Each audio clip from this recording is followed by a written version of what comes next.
Miss Universe Top 10 finalist Michelle D. itutuloy ang advokasya para sa autism awareness. Tunghayan sa report.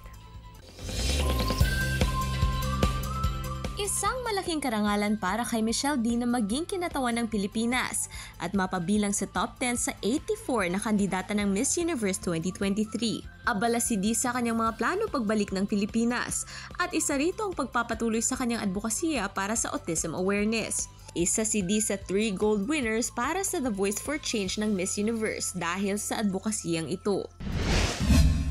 Inilabas na ang kauna-unahang teaser ng much-awaited upcoming fantasy series na Encantadia Chronicles, Sangre, sa Manila Pop Culture Convention. Dito, ipinakita ang 4 na bagong sangre na sina Terra, Samara, Adamus at Dea, na ipinamalas ang kanya-kanyang kakayahan bilang mga tagapangalaga ng mga brilyante ng Encantadia.